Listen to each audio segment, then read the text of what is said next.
마가복음 8장. 그 무렵에 또 큰 무리가 있어 먹을 것이 없는지라 예수께서 제자들을 불러 이르시되 내가 무리를 불쌍히 여기노라. 그들이 나와 함께 있은지 이미 사흘이 지났으나 먹을 것이 없도다.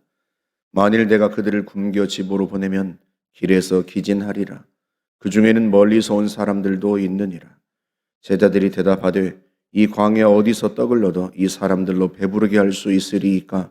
예수께서 물으시되 너희에게 떡 몇 개나 있느냐? 이르되 일곱이로소이다 하거늘 예수께서 무리를 명하여 땅에 앉게 하시고 떡 7개를 가지사 축사하시고 떼어 제자들에게 주어 나누어 주게 하시니 제자들이 무리에게 나누어 주더라. 또 작은 생선 2마리가 있는지라 이에 축복하시고 명하사 이것도 나누어 주게 하시니 배불리 먹고 남은 조각 7광주리를 거두었으며 사람은 약 4,000명이었더라.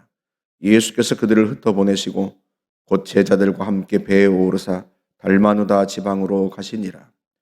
바리새인들이 나와서 예수를 힐난하며 그를 시험하여 하늘로부터 오는 표적을 구하거늘 예수께서 마음속으로 깊이 탄식하시며 이르시되 어찌하여 이 세대가 표적을 구하느냐?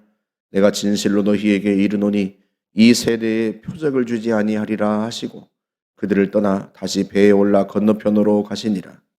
제자들이 떡 가져오기를 잊었음에 배에 떡 1개밖에 그들에게 없더라. 예수께서 경고하여 이르시되 삼가 바리새인들의 누룩과 헤롯의 누룩을 주의하라 하시니 제자들이 서로 수군거리기를 이는 우리에게 떡이 없음이로다 하거늘 예수께서 아시고 이르시되 너희가 어찌 떡이 없음으로 수군거리느냐? 아직도 알지 못하며 깨닫지 못하느냐? 너희 마음이 둔하냐? 너희가 눈이 있어도 보지 못하며 귀가 있어도 듣지 못하느냐? 또 기억하지 못하느냐? 내가 떡 5개를 5,000명에게 떼어줄 때 조각 몇 바구니를 거두었더냐? 이르되 12이니이다. 또 7개를 4,000명에게 떼어줄 때 조각 몇 광주리를 거두었더냐? 이르되 7이니이다. 이르시되 아직도 깨닫지 못하느냐 하시니라.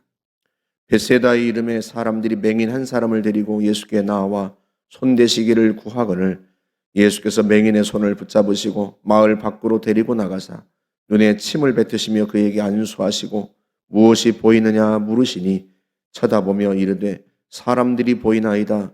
나무 같은 것들이 걸어가는 것을 보나이다 하거늘 이에 그 눈에 다시 안수하심에 그가 주목하여 보더니 나아서 모든 것을 밝히 보는지라.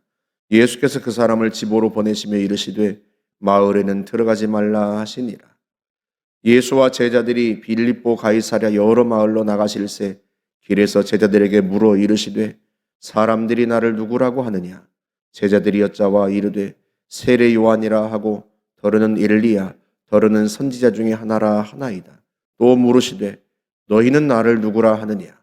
베드로가 대답하여 이르되 주는 그리스도시니이다 하매 이에 자기 일을 아무에게도 말하지 말라 경고하시고 인자가 많은 고난을 받고 장로들과 대제사장들과 서기관들에게 버림받아 죽임을 당하고 사흘 만에 살아나야 할 것을 비로소 그들에게 가르치시되 드러내놓고 이 말씀을 하시니 베드로가 예수를 붙들고 항변하매 예수께서 돌이키사 제자들을 보시며 베드로를 꾸짖어 이르시되 사탄아 내 뒤로 물러가라.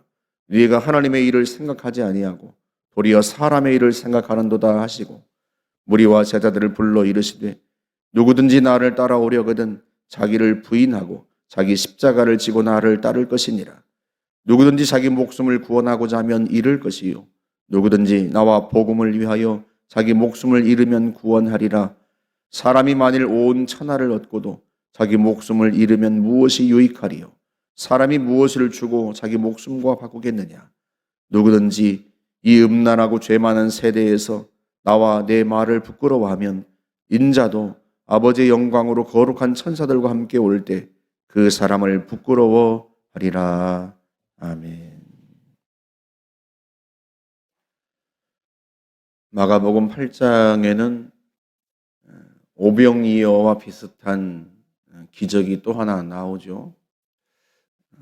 떡 7개와 생선 2마리로 4,000명을 먹이신 사건이 나오는데 이 사건이 중요한 것은 이 기적을 행하신 장소 때문이에요. 7장 31절에 보면 예수님께서 도로와 시돈을 거쳐서 이르는 곳이 데가볼리 지역입니다. 이 데가볼리는 데카폴리스라고 하는 10개의 도시라는 뜻인데, 갈릴리 지역, 갈릴리 호수의 맞은편, 그러니까 이스라엘 땅의 맞은편 이방인 지역입니다. 이방인 헬라 지역에 세워진 10개의 도시가 있는 곳을 가리키는데, 예수님께서 도로와 시돈을 지나서 나중에는 이 데가볼리를 통과하시게 됩니다. 이방인 지역에 계시면서 복음을 전하시는 건데, 그러다가 기적을 행하신 것이 칠병이어 사건입니다. 떡 7개와 생선 2마리로 4,000명을 먹이시고 7광주리를 거두신 사건인데, 우리가 지난주에 마가복음 6장을 함께 읽으면서 오병이어 기적의 의미를 함께 나누었죠. 보리떡 5개와 물고기 2마리로 5,000명을 먹이신 이 사건은 결국은 예수님 자신이 생명의 떡으로 이 땅에 오셨다는 것을 보여주는 중요한 표적입니다. 예수님이 누구신지를 가리키는 기적이란 말이죠. 그 기적을 행하실 때 유대인들에게, 그러니까 이스라엘 사람들에게 행하셨어요. 이스라엘 사람들에게 예수님이 자신이 생명의 떡으로 오셨다는 것을 보여주신 사건인데, 유대인만이 아니라 이방인들에게도 예수님이 생명의 떡으로 오셨어요. 그걸 보여주는 사건이 이 칠병이어 사건입니다. 예수님은 유대인과 이방인 모두를 구원하기 위해 이 땅으로 오셨고, 우리 모두에게 생명의 떡으로 오신 거죠. 내 살은 참된 양식이요 내 피는 참된 음료로다. 예수님이 십자가 위에서 찢기신 그 살과 예수님이 십자가에서 흘리신 그 피로 말미암아, 예수님이 친히 속죄의 제물이 되어주심으로 말미암아 우리가 구원을 얻고 생명을 얻었어요. 영원한 생명을 얻었단 말이죠. 이 십자가의 희생, 속죄의 제물이 되신 이 사건은 유대인만이 아니라 이방인, 모든 인류를 위한 사건입니다. 예수님은 우리 모두를 위한 생명의 빵으로 이 땅에 오신 거죠. 동시에 마가복음 8장에는요, 예수님이 가이사라 빌립보에서 제자들에게 너희는 나를 누구라 하느냐 물으시는 장면이 나와요. 처음에는 사람들이 나를 누구라고 하더냐 하고 물으십니다. 제자들이 대답하죠. 어떤 사람은 세례 요한이 다시 살아났다고도 하고요. 어떤 사람은 엘리야가 왔다고도 하고, 어떤 사람은 선지자 중에 하나라고 그렇게 말들을 합니다. 그러면 너희는 나를 누구라고 생각하느냐 물으십니다. 사람들의 생각은 중요하지 않아요. 주님이 제자들의 생각을 물으시는 거예요. 더 구체적으로 말하면 너는 나를 누구라고 생각하느냐 하고 물으시는 거죠. 예수님이 인류를 위하여, 우리 모두를 위하여 이 땅에 오신 것은 맞습니다. 그러나 동시에 우리 각 개인에게 물으시는 거예요. 너희는 나를 누구라고 생각하느냐? 신학자들이 보통 역사가 오래된 교회일수록 복음이 능력이 없다 이렇게 말을 합니다. 복음 자체가 능력이 없는 게 아니에요. 그게 아니라 복음을 받아들이는 사람들이 복음을 자신에게 주시는 것으로 받아들이지 않는다는 거예요. 오랫동안 예수를 믿었어요. 몇 대에 걸쳐서 예수를 믿었어요.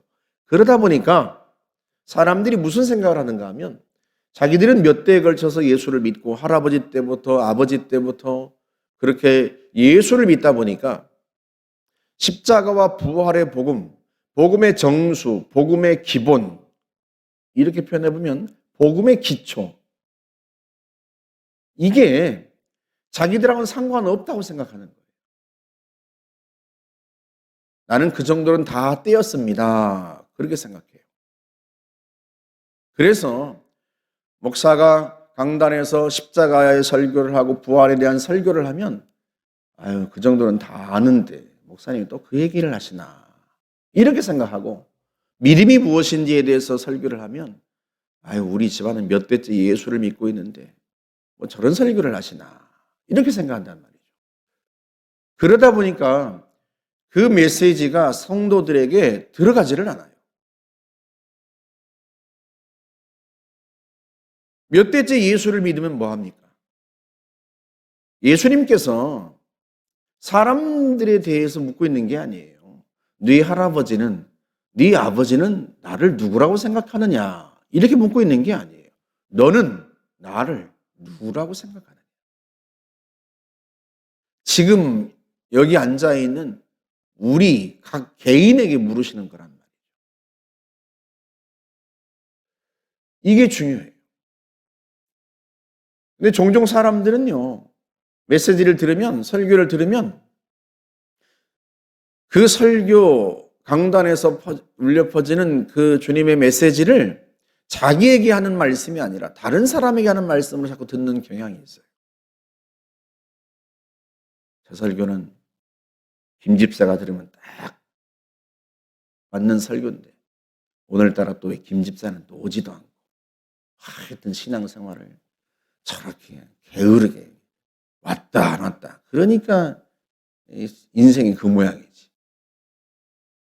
자기에게 지금 주님이 하시는 말씀인데 자기에게 말씀하시는 것으로 생각하지 않고 다른 사람에게 하는 말씀으로 생각한단 말이죠.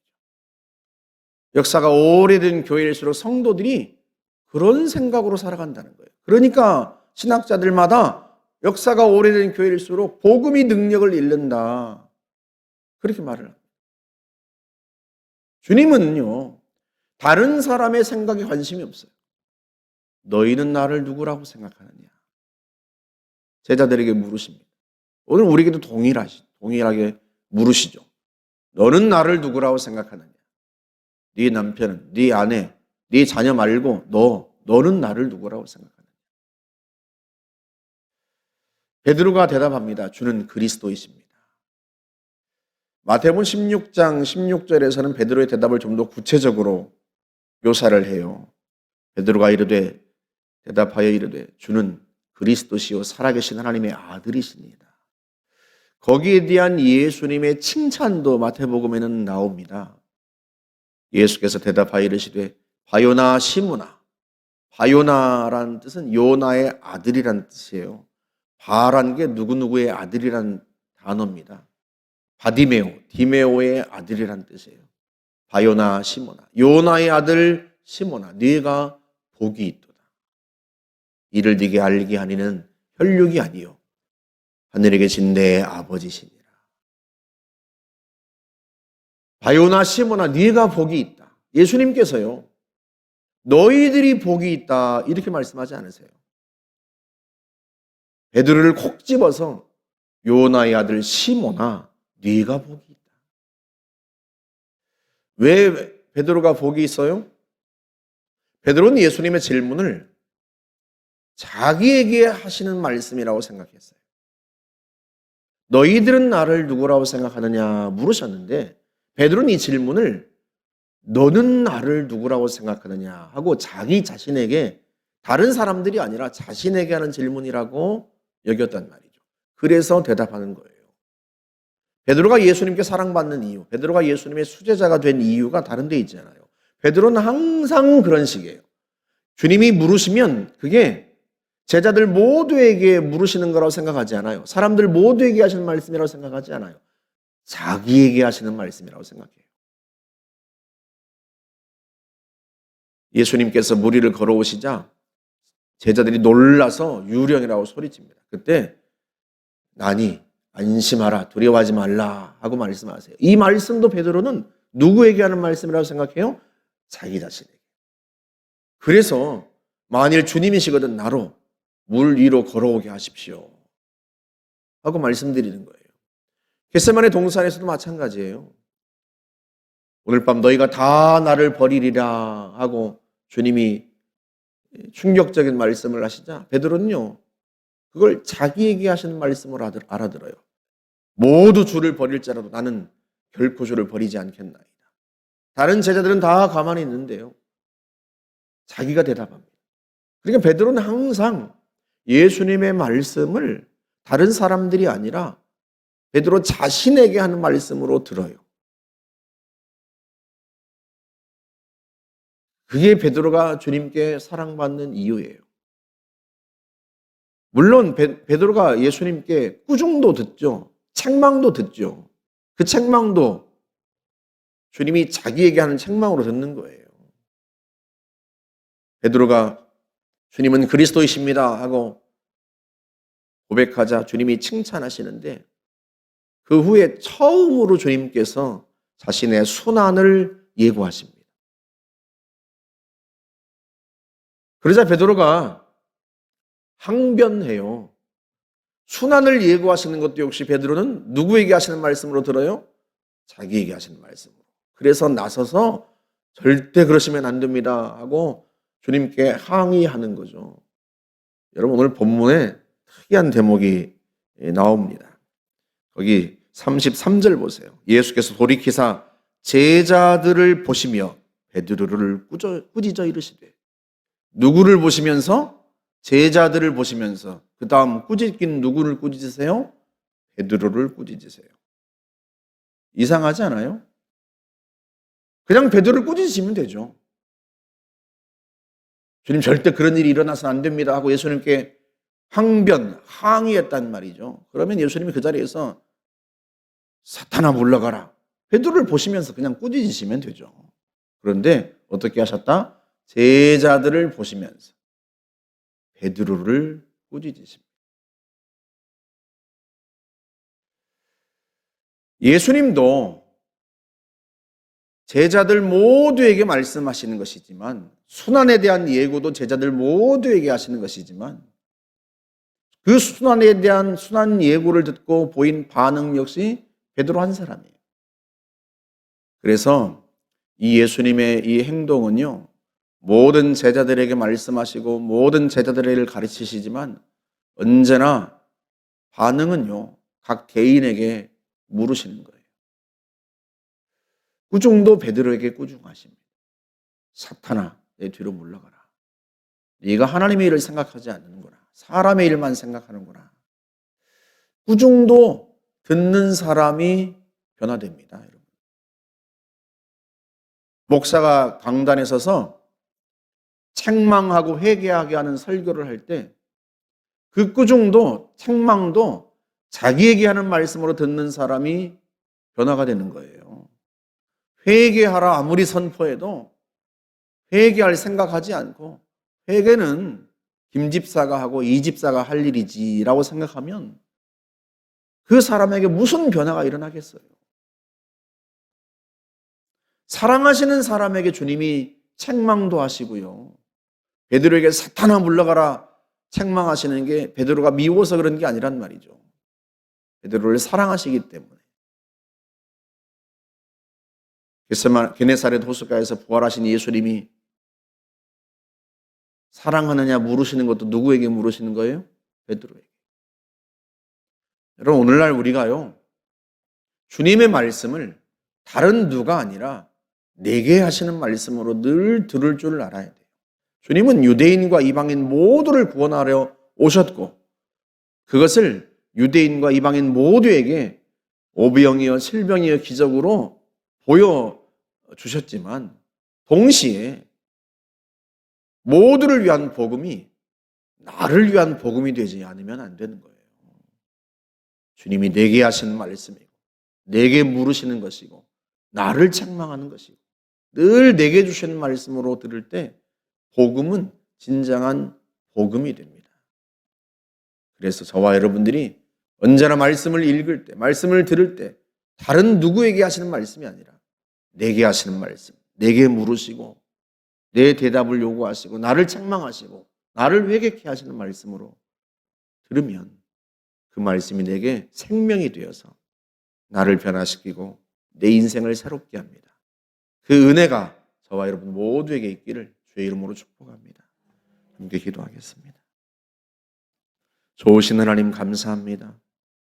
오늘도 내게 주님 물으시며 내게 책망하시고 나에게 말씀하신 음성을 듣고 대답하며 순복하여 주의 영광과 그 은혜를 체험하며 하나님 우리에게 주신 놀라운 생명의 역사를 경험하는 저희 모두가 되게 하여 주옵소서. 예수님의 이름으로 기도하옵나이다. 아멘.